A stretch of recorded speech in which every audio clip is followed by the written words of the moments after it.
God of War's been in development for about 3 years, roughly. It's including a fairly lengthy pre-production cycle. And basically, it came from Dave Jaffe's head. There were so many ready-made play mechanics and gameplay mechanics in the Greek myths already that it was just like Medusa's head and Zeus's thunderbolts and battling Cyclopses, and that mixed with just my love of the material was like, okay, this is what we gotta do. We gotta do this game. Dave Jaffe came up to me and goes, "What do you think about Greek mythology?" I was immediately intrigued by it. When they said, "Hey, we're thinking about Greek mythology for God of War," I was like, "Yeah, let's definitely do that." The creative director of the game, Dave Jaffe, definitely comes up with a lot of this kind of stuff, and he, likes to involve the team in the design. So he comes up with ideas. We sit around. He comes around, asks us his famous 1 to 10. What do you think about this idea? God of War is our attempt to really elevate the action-adventure genre to the next level. We wanted to bring combat, exploration, navigation, puzzle solving, all of sort of the classic elements of the genre, but we wanted to bring those to players in a fresh way, in a way that they haven't really seen before, and also at a scope and at a level and sort of this epic feel that they haven't really gotten before in a game. That's the whole idea behind God of War, is it's not just a game, it's an adventure like a movie.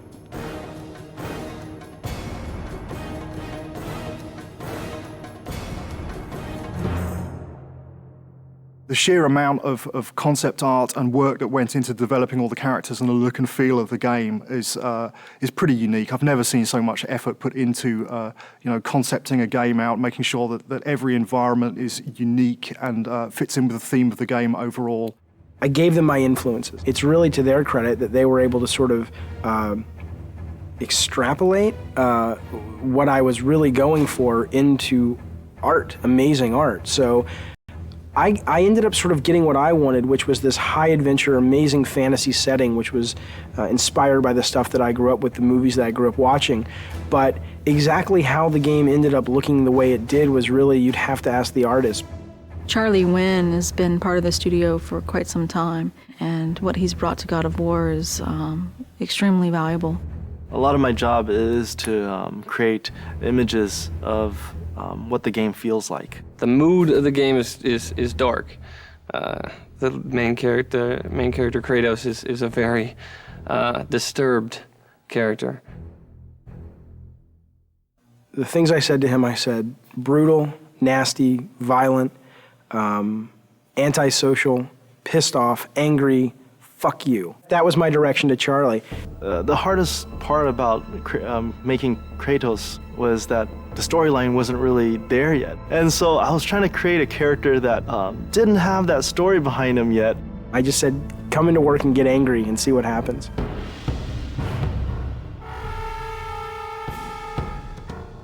What they came back with was their versions of anger and the things that they were mad at and the things that, it was really kind of neat because you got to look at the concept art and kind of see how everybody dealt with anger and madness and chaos.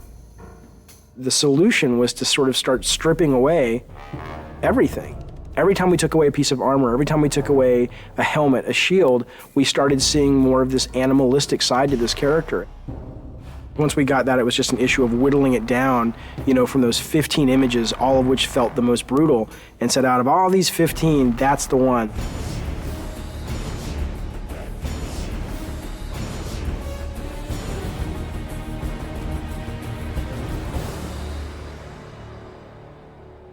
God of War is our attempt to really elevate the action-adventure genre to the next level.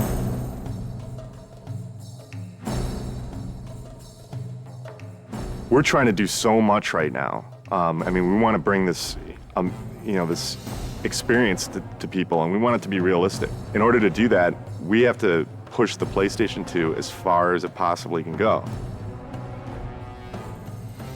We use a well-known art package called Maya to do almost everything in our game.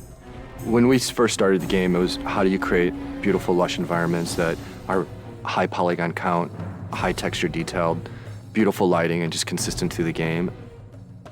Technologically, 4 or 5 years into a console, most of the big problems have been solved. So it's just a question of doing it better than everyone else. You first start with the sheet, and the sheet is also known as collision. That's the very bare bones minimum level of detail that the player actually interacts on. Any of these walls that the player can't go beyond. So this is the confines of the level. This is what, what you're actually playing in, but that's not what you see. That's what the game's running in the background. If I turn the sheet off, now you can see there's actual artwork associated with that. Well, we definitely wanted to make the player feel like they were in ancient Greece. It's to go from really dark, depressing feelings where you feel like, I just want to get out of here, to very bright, and you're in the desert, and it's to make you feel like, wow, okay, it's a vast world. It's really big world out there. God of War is it's gonna look real, but it's also gonna have a take to it, like a little bit of a fantasy twist, over the top, like blood and guts. I don't think that there's any other PlayStation game that achieves that that's out there.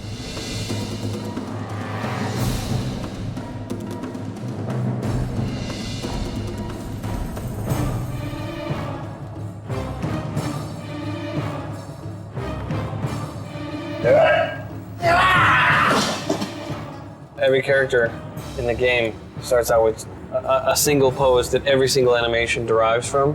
When I'm starting to move like this, bring in the base pose, and then kind of just start to block a few things out. Maybe even with general, just kind of moving the whole character all as one, getting the timing for things, and then building out from the pelvis. So get the pelvis motion right, then get the chest involved with the pelvis, and maybe start doing the arms, come back with the legs, and then finish with the head and the fingers. So sort of whittling down until I get to that final look. The original vision, I think, what we wanted was very, very brutal. It's funny because we were like, let's go find some fight scenes in movies, and that's how we want this guy to move, and that's how nasty we want him to be. And it's weird because when we thought we'd find all these great movies, movie fights are really kind of tame when you think about it. And we actually ended up with only 2 or 3 movies that really obscure films too, that really, when you saw it, you were like, oh my God, that is just some nasty stuff.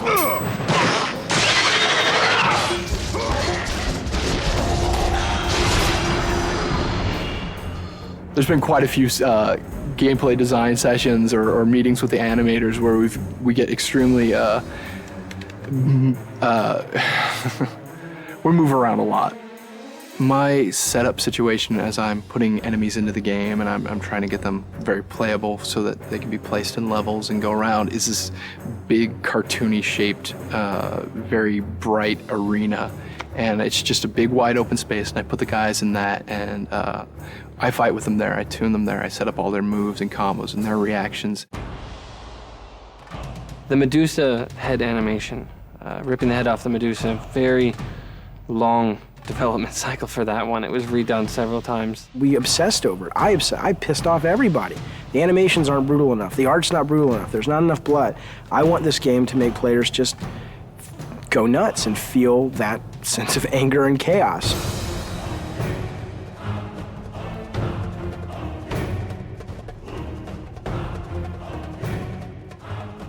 We're really, really hammering the quality and trying to get it to be as top-notch as we can get it. There are several other games out there that I would consider that are kind of the top tier in animation, and we're trying to either meet or exceed what they do. People are going to go, oh my God, this is what action-adventure games have supposed to have been since the very beginning.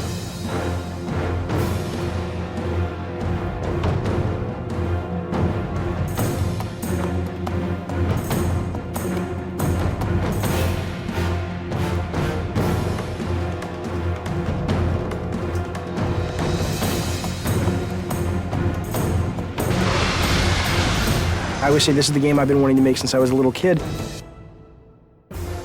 God of War, from a production perspective, has been extremely challenging. There's a number of areas that, we've really been pressed time, money, resources. Making the game was definitely a fight. Me and the team butted heads a lot, and there was this anger, I guess, that built up inside of me that I think I really transferred over to Kratos, and I look at Kratos now and it's like, that's me.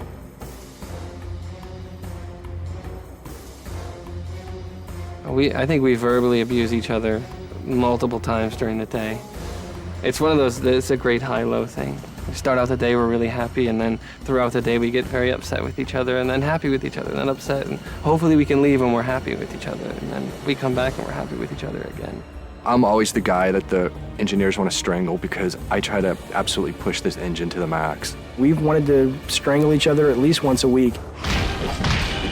The prospect of beating the shit out of other workers has occasionally arisen. We have not actually had any fist fights on the game yet. No, fist fights certainly aren't allowed in a professional environment. If we're going to get into a physical fight, it's going to happen in the next 3 months. We're going into the most stressful time of making a game, which is the alpha-beta process. Alpha. Alpha. Alpha. Alpha, baby. Alpha. So we're an hour from alpha. Nothing's tuned and nothing's finished. What I am is tired. Tired. Tired and more tired. This is what alpha is, right? All the pieces are there, but it doesn't play right yet, and it doesn't feel right yet, and... There are a couple of big bugs that people are working on. If we don't get them by 7, then we'll get them done by 8 or 9 or 10.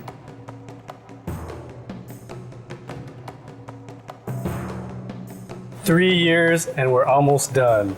Light at the end of the tunnel. I'm so happy we're an hour away from being able to say at least we have a game.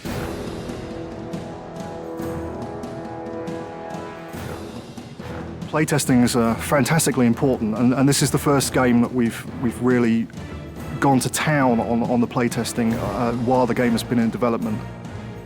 We'll bring 5 or 6 people in from the local colleges, and we'll sit them down in front of the latest version of whatever level we've been building, and we'll watch them play it, and we'll notice all of the things that they don't do right, or all the times that they can't find the way to solve a puzzle because we've obviously not highlighted it well enough, or if they can't see the door in the background, then we'll add an extra light in so it's highlighted. It's really kind of like making it's like making a movie. At the beginning of the project, we decided we were going to build a playtesting room in our office, and that has proved to be a very good decision. There's our huge PlayStation booth. So good to be one of the big titles this year, so hopefully it'll get some attention that we think it deserves.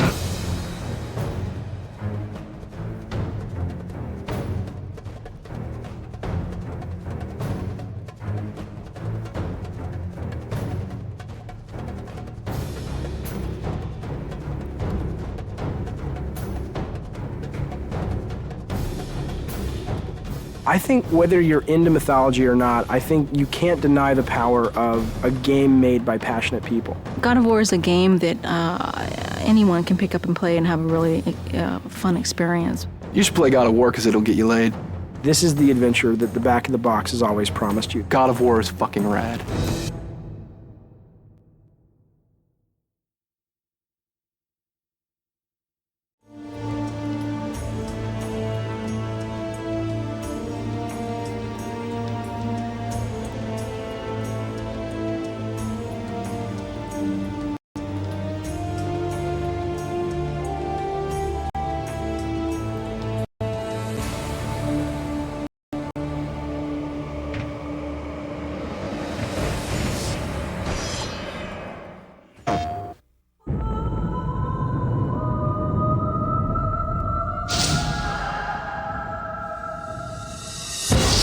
War-ravaged Athens. Legions of undead soldiers. Greek mythology's greatest beasts. And a deceptive god are no match for the fury of one vengeful warrior.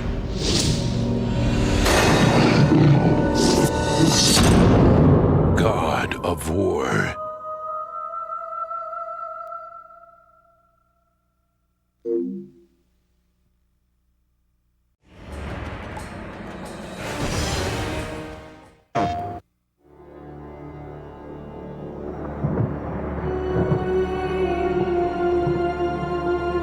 One dying wish from a desperate warrior allowed him to survive, but brought him a lifetime of despair. By the gods, what have I become? Now, the only way to right the wrongs of his past is to master the powers granted him by the gods of Olympus. Medusa's gaze.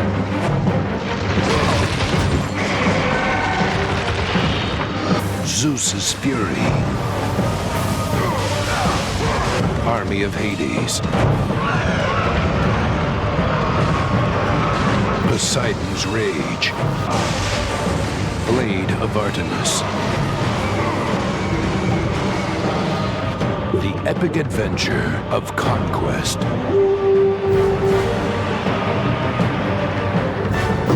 Destiny. And revenge.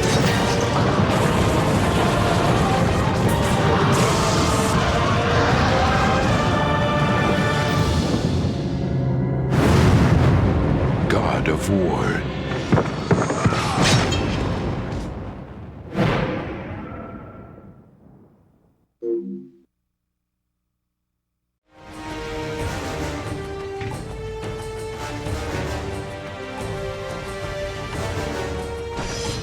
This is our sort of batch of things that you didn't get to see. That some of them I'm glad you didn't, and some of them I wish you would have, time permitting, but it wasn't. So here we go. Okay, now this is actually this. Now this wasn't a deleted level. This was the prototype that the team put together. I don't even know what the date on this is, but 3 years ago, and it was really just to get the basic mechanics, not even tuned or anything, but you could run, you could swim, you could swing, and if you look at this level a little bit, you'll see we certainly didn't reuse any of the main art, but you'll see kind of like that shot there is sort of the precursor to some of the shots we have in the game.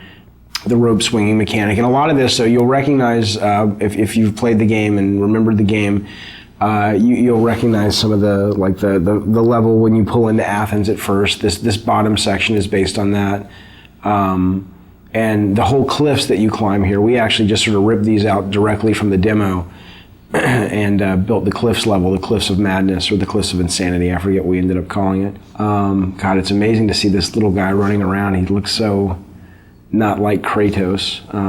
That guy there was the original Cyclops who's dying, who just never really looked like a Cyclops. He just looked like a big guy with a stick.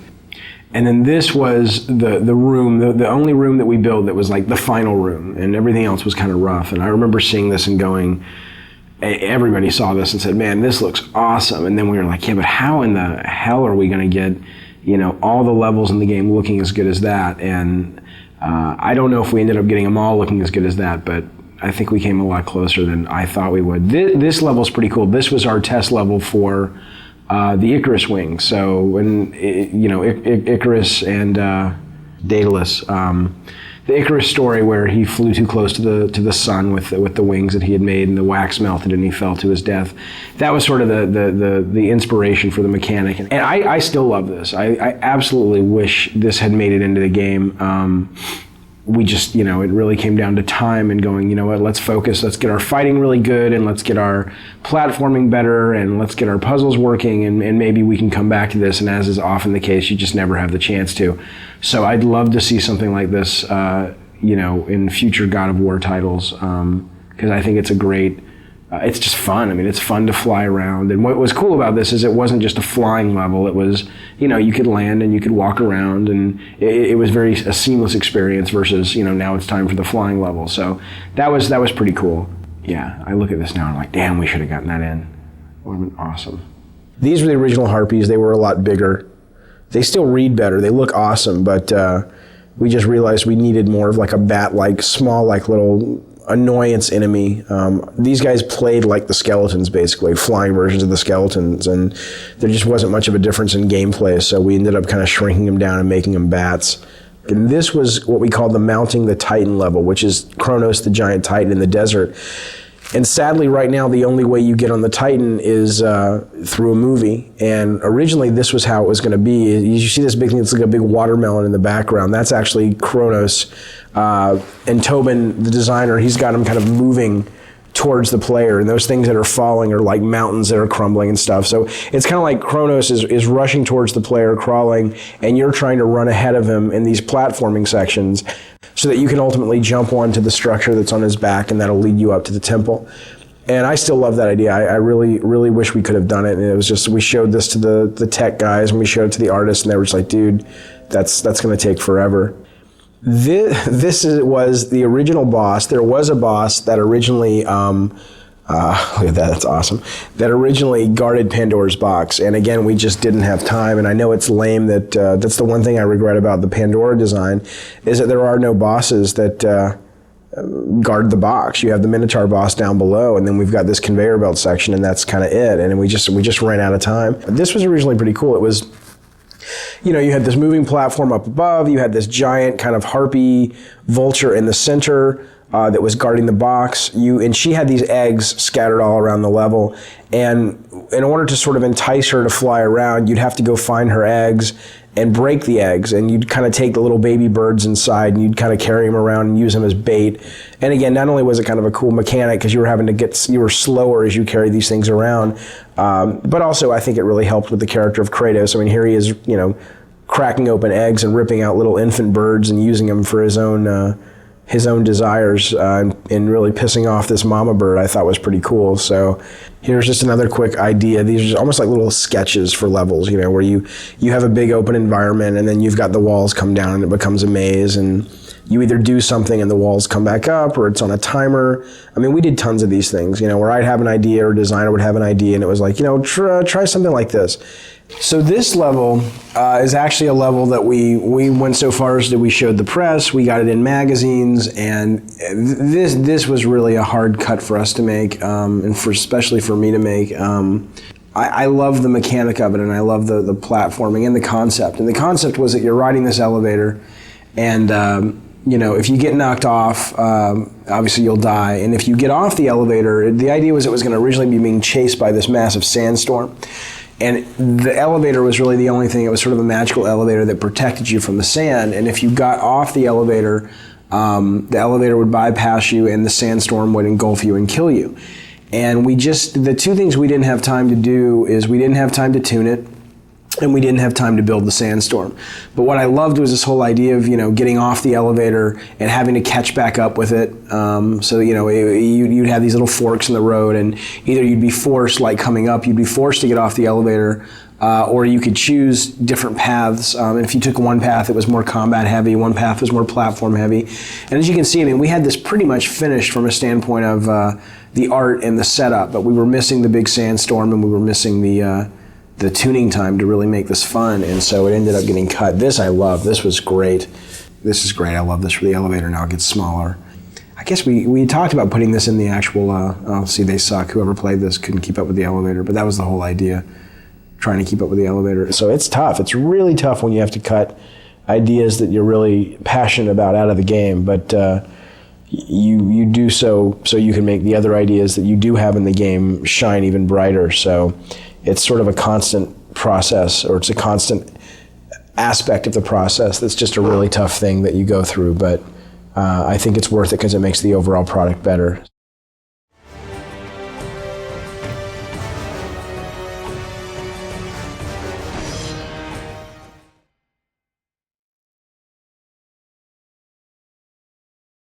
Some of the earlier characters that had been played around with, some of them again just didn't feel right for the time period. Some of them either felt overdressed or felt too fantasy. A lot of the concepts too got very detailed. There were lots of flowing things, and there was lots of hair, and there was lots of things that if we had to just model it, it probably would have been a little bit tougher to pull it off. There was one character I remember when I first saw it that had kind of almost kind of a tribal feel to it, a very kind of African feel to it, which I thought was pretty cool. Didn't say Greek, but at the same time when I looked at that, I thought, you know, that would be a pretty cool character to work with. We went through images of the lone wolf kind of characters where you might have a hero with a little baby or a dog on his back. So just to kind of give something different, about the character and something that you can kind of relate to.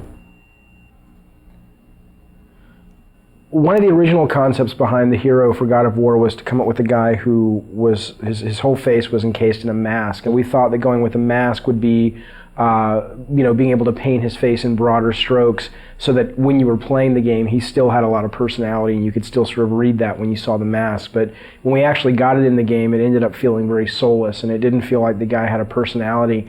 That was always one of the big elements that we were dealing with. And it was difficult because, we would often hear, it's not Greek enough, and we're like, what does that mean? I'm using a actual, sometimes because we'd take it right from a Greek, some Greek sources, and it's very Greek. But I think what we really started seeing was, okay, no, it's not Greek enough according to what the general public knows, and that's kind of what we had to go towards. These are again very traditional. Some of these were very traditional kind of Greek images, and again, the more traditional it got, the more armor we put on him, the more he lost his individualism. Every time we put something on, Dave felt like, he doesn't look brutal anymore, and we started realizing brutal also kind of related to the primal part of him, and so we did spend a lot of time going through that, but in the end we ended up still taking his clothes off, and that's what we went with. So when I first saw this from Charlie, it was the first time that I really saw the brutal nature and the violent nature and the sort of the animalistic quality that would really become the foundation for Kratos. And I think starting to see these images was just like sort of confirmation that this idea could really work, and instead of giving him a traditional sword, going with these sort of chain blades was going to be much more dynamic and fluid and really fun to play with. The main goal for the character in the game was always to create someone that looked really brutal and really nasty and really violent. Instead of sort of going down the traditional route of a iconic Greek hero with the plume helmet and the skirt and the toga and the sandals, we wanted someone who really made the player feel like he was being able to unleash his dark side. So the idea was always, how can we make him look more brutal? How can we make him look more violent and impulsive and nasty? And that desire always superseded sort of historical accuracy. So while you look at this guy and he may not totally feel at home in ancient Greece from a costume standpoint, I think he achieves the greater purpose, which is to give players a character that they can play who really does let them just go nuts and unleash the nasty fantasies they have in their head.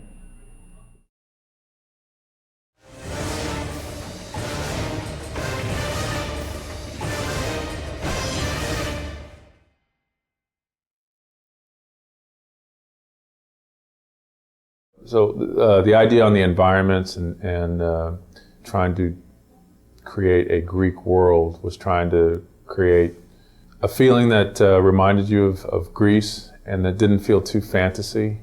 So we were trying to walk that fine line between a fantasy game environment and a traditional Greek environment.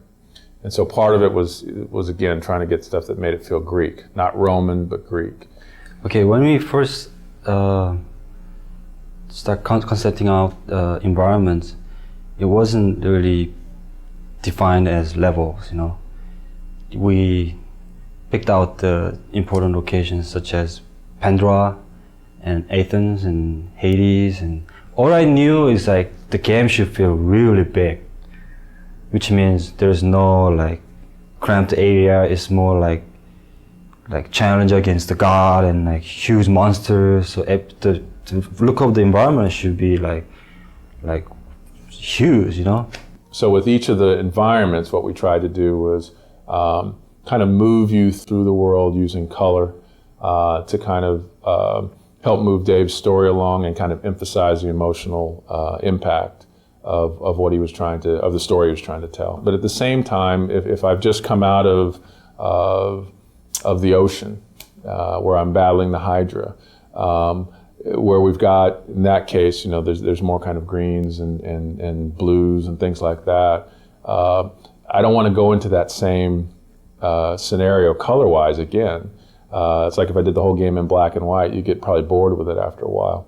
So one of the interesting aspects, especially in the Pandora section, was a lot of times you'll see multiple iterations on statues as well. And one of the reasons was that one of David's idea was he wanted those statues to come to life, whether it was Atlas or Poseidon rising out of the water. The things that were in that environment, the objects, the architecture, those types of things reflect what was going on, again, with David's story.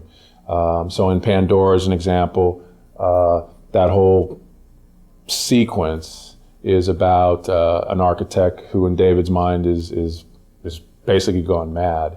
And so the idea was the structures, the traps, the visual look of that should begin to reflect kind of a madman in some instance. I did that piece, even the level of the design wasn't solid yet. So, but my own interpretation, I was thinking it's like things are like there's no gravity, but at the same time things are like kind of shifting all the time, and there's infinite distance in the back. Things are flying, falling, exploring. The Mountain Olympus, that one particularly, it's not for the game art. It's more like, okay, we want to talk about Mountain Olympus, so where's the image? That kind of thing. The goal of the world of God of War was really to create a place that felt like, a giant theme park ride, or a giant set on one of these great high adventure movies, and places that you'd really want to explore and spend time in and really feel like you were having this grand adventure. And I think these guys, week after week, continually were able to come up with set pieces and ideas that they just top themselves constantly and continually, and they've really given us this great world to play in, and I think they did an amazing job, and I'm so grateful as a player that I get to actually play in this space.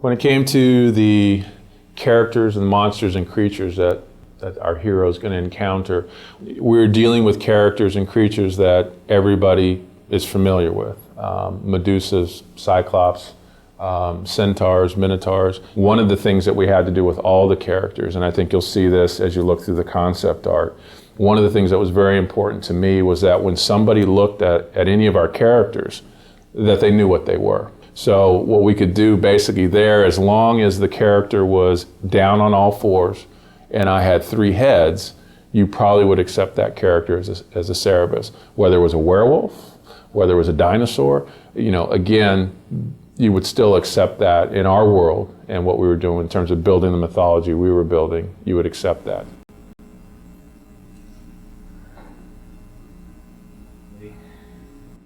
As far as a game creature is concerned, mostly what was fascinating me was the deep sea creatures and how freaky they look. And I was trying to pull up on some of that, and did a number of different types of hydras. I was told, okay, Ares would be maybe 90% elemental, 5 or 10% human. And so that's kind of what I was going for on these beginning ones. He's just pure power, almost like he's this unstoppable force. And then, Dave liked it. It's just he wasn't sure how we would do it. Probably was a slow transition towards being more human. So it's still kind of a huge guy, but he's got all this armor on that allows him to do all these things. So the idea was, again, to move a character into something that, again, would be a little bit more in the horror direction. And again, what it allowed us to do was get characters that were still reminiscent of what they were supposed to be in Greek mythology, but were uniquely ours. So once we started moving in that direction, again, it opened up a whole new kind of avenue of ways to explore those characters. What we really wanted to do was keep people immersed in the mythology, in the Greek mythology, but give them a different kind of experience when it came to the characters and the creatures.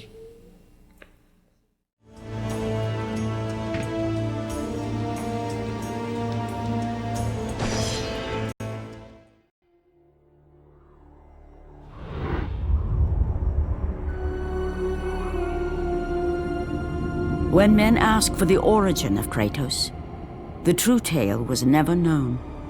The truth is that Kratos, like all men, began life as a child.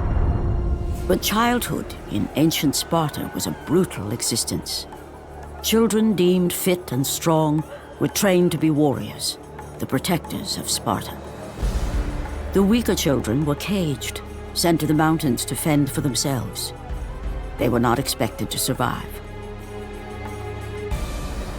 And while Kratos escaped the fate of the weaker children, his brother was not so lucky. The two, once inseparable, were now alone. Kratos would become legend, but the story of his brother has gone untold. A child left in the mountains, he had died years before. Coming of age in the underworld, he had but one desire: revenge against the brother who deserted him all those years ago.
The wrecked bodies of those... The path before... After a thought, Kratos had...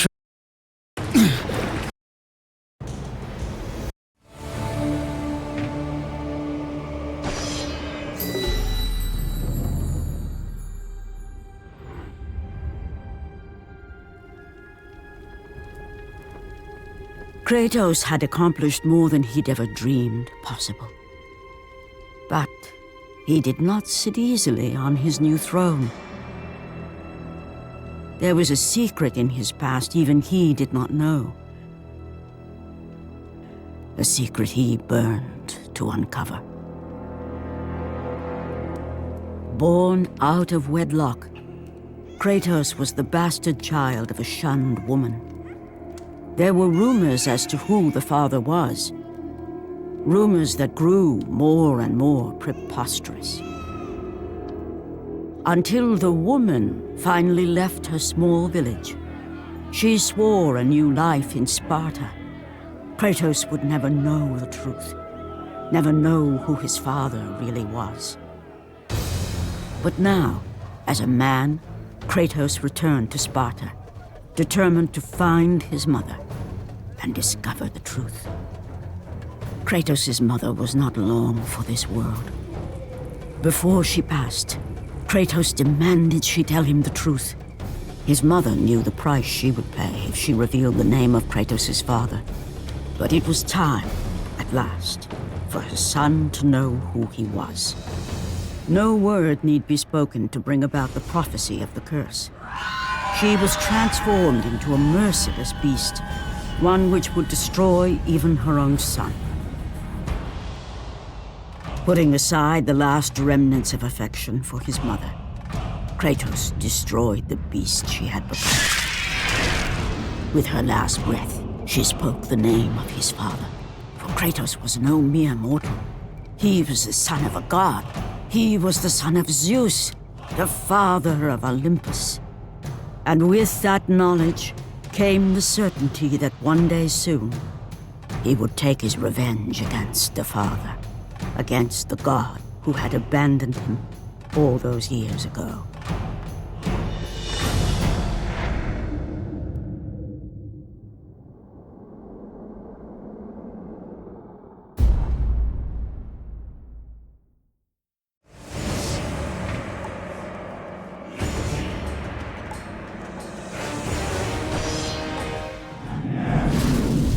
The tale of Pandora's box remains to this day.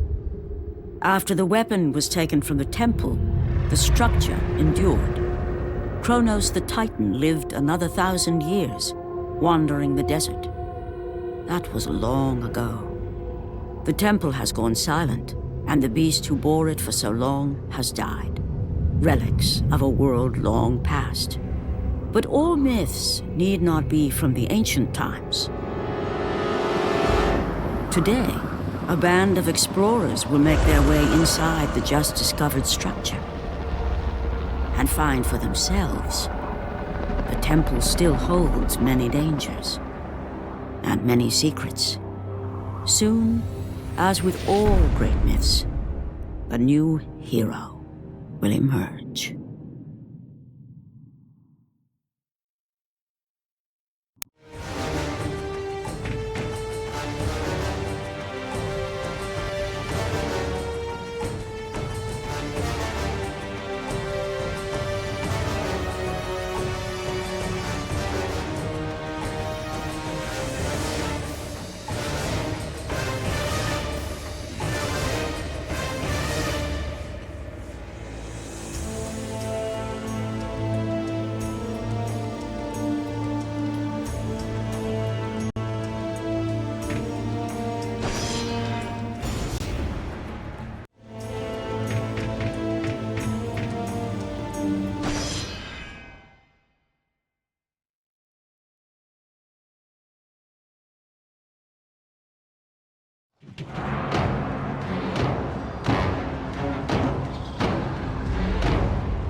Kratos.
Sparta.